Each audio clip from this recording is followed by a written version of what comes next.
And Bourne is coming off a bye week, and they're going to come and visit the 2-0 Old Rochester Bulldogs, who have just looked dominant here in the early part of the season, while Bourne has not.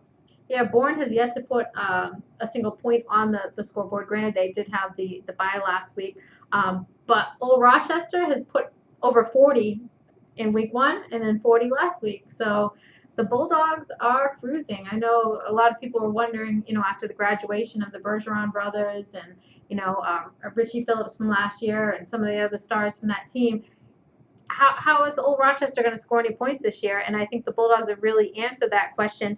And the person is Darian Dumont. I mean, this kid has shown that, he is going to be the featured back for this team. I know last year he really had some strong games, especially in the playoffs. But this past week against Case in that 46-0 win, Darian Dumont, he intercepted a pass, returned it for a touchdown. He had a punt return that he returned for a touchdown, and he had a rushing touchdown in that game. He only had about 50 or 60 rushing yards, but he did score those 3 touchdowns in that game. And also Alex Rory, he had a touchdown. Mike Morris, he also had a rushing touchdown. And Sean Hopkins, he had 2 rushing touchdowns.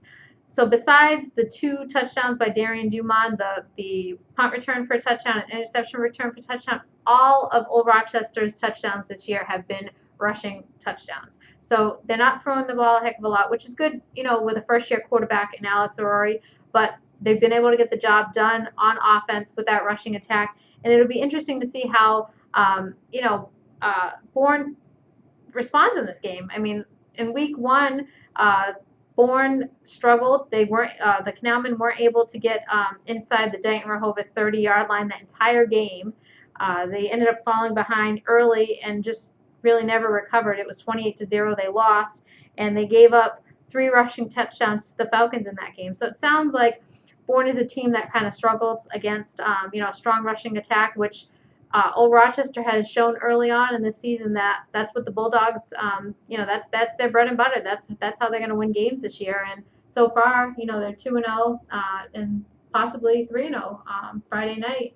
And it's kind of it'll be interesting to see once there's more conference games being played, because I know that they did open against Lee, week 1, and then last week they saw Case, which I think a lot of people know that Case isn't one of the top teams in the conference, and it'll be interesting to see how Old Rochester does, week in and week out down the stretch of the season.